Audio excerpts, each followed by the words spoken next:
Assalamualaikum warahmatullahi wabarakatuh. Saya Kusuma Cendrawasih, tim 172 kelas D S1 Manajemen.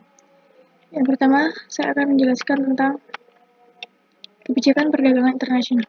Kebijakan perdagangan internasional adalah berbagai tindakan dan peraturan yang dijalankan suatu negara, baik secara langsung maupun tidak langsung, yang akan mempengaruhi struktur, komposisi, arah perdagangan internasional negara tersebut. Beberapa kebijakan perdagangan internasional. Yang pertama adalah politik proteksi. Politik proteksi adalah kebijakan pemerintah untuk melindungi industri dalam negeri yang sedang tumbuh atau infant industri dan persaingan barang-barang impor. Bentuk politik proteksi yaitu tarif dan juga non-tarif.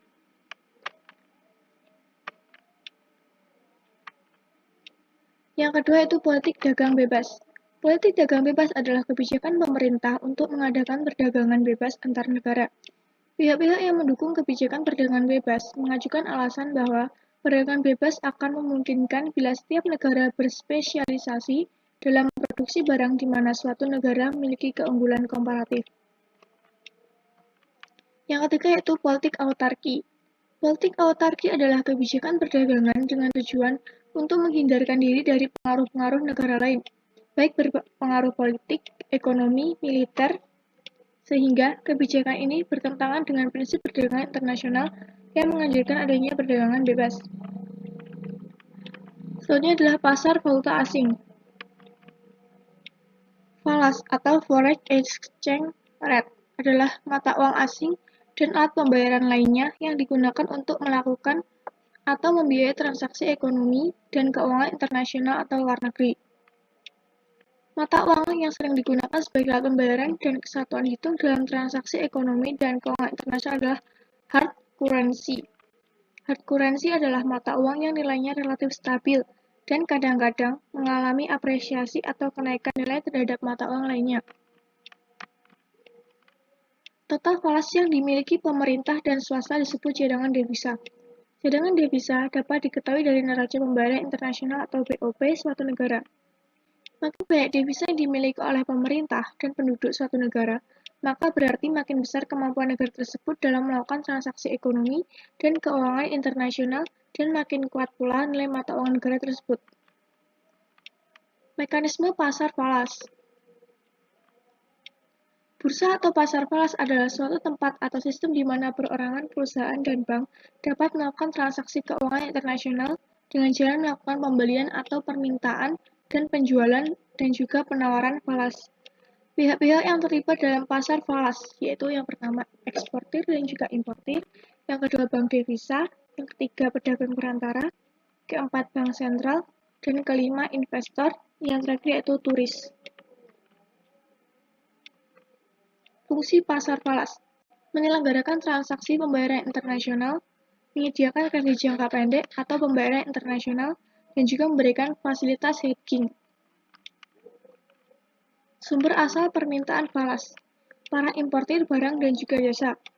Yang kedua, para investor dalam negeri yang memerlukan falas untuk menyelesaikan kewajiban-kewajiban luar negerinya.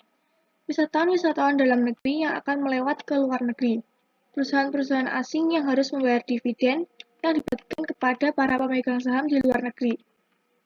Yang terakhir yaitu rumah tangga-tangga keluarga atau pemerintah untuk membiayai perwakilan di luar negeri, dan juga para spekulan. Sistem kurs falas. Yang pertama yaitu fixed exchange rate atau kurs tetap. Dalam sistem kurs ini, mata uang suatu negara terhadap negara lain didasarkan pada standar emas. Suatu negara dikatakan memakai standar emas apabila nilai mata uangnya dijamin dengan nilai seberat emas tertentu. Setiap orang boleh membuat serta melebur uang emas. Pemerintah sanggup membeli atau menjual emas dalam jumlah yang tidak terbatas pada harga yang sudah ditetapkan oleh pemerintah. Yang kedua yaitu floating exchange rate atau kurs mengambang. Sistem kurs yang ditetapkan melalui mekanisme kekuatan permintaan dan penawaran pada bursa falas. Sistem kurs ini dibagi menjadi dua, yaitu sistem kurs mengambang murni atau bebas, dan yang kedua sistem kurs mengambang terkendali. Penentuan kurs falas di bursa falas terjadi tanpa campur tangan pemerintah. Keuntungan dari sistem ini adalah masalah dari negara lain seperti inflasi, dan juga tingkat pengangguran tidak akan merambat. Yang kedua, bank sentral dan pemerintah tidak perlu terus menjaga dan mempertimbangkan kurs tukar dalam mengimplementasikan berbagai kebijakan. Yang ketiga, karena pemerintah tidak perlu campur tangan terhadap pergerakan nilai tukar mata uang, cadangan devisa negara tidak perlu digunakan untuk menjaga nilai tukar. Yang ketiga yaitu Pegged Exchange Rate System. Sistem nilai tukar ini ditetapkan dengan cara mengaitkan nilai tukar mata uang suatu negara dengan nilai tukar mata uang negara lain atau sejumlah uang tertentu. Contohnya yaitu mata uang beberapa negara Afrika yang dikaitkan dengan mata uang Perancis. Global marketing atau pemasaran global.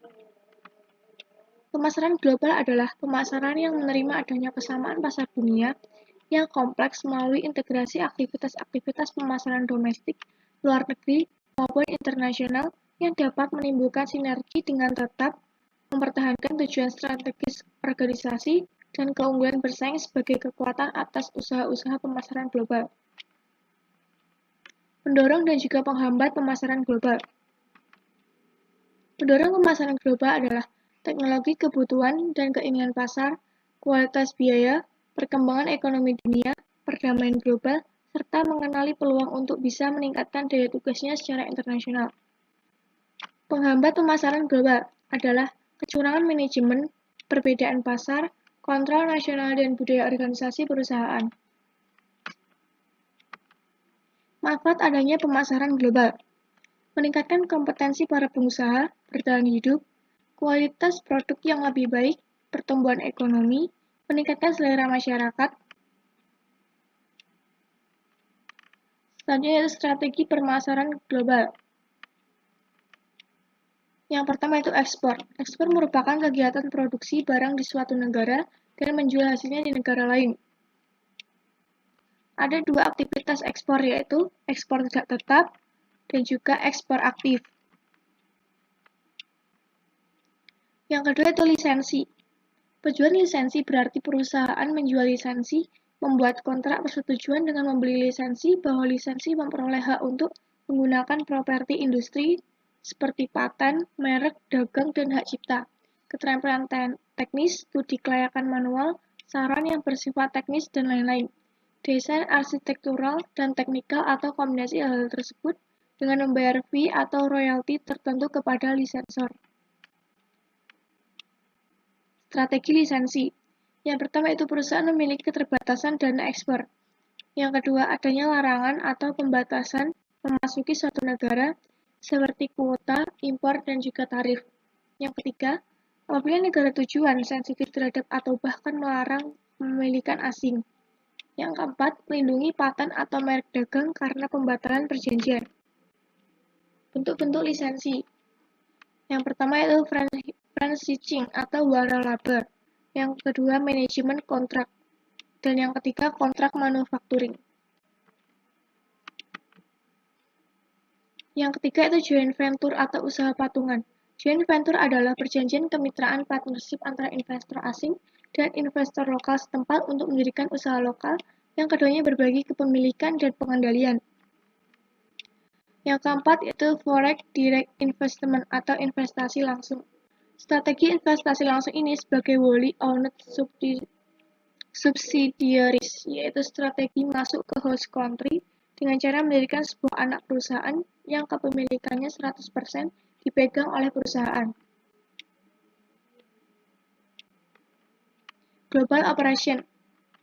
Pandangan global mengenai operasi. Ada 6 alasan operasi bisnis domestik memutuskan untuk berkembang menjadi internasional. Yang pertama yaitu mengurangi biaya. Yang kedua, memperbaiki rantai pasokan. Yang ketiga, menghasilkan barang dan pelayanan yang lebih baik. Dan yang keempat, memahami pasar. Yang kelima, belajar untuk memperbaiki operasi. Keenam, mendapatkan dan mempertahankan bakat global. Sekian presentasi dari saya. Apabila ada salah kata, mohon dimaafkan. Wassalamualaikum warahmatullahi wabarakatuh.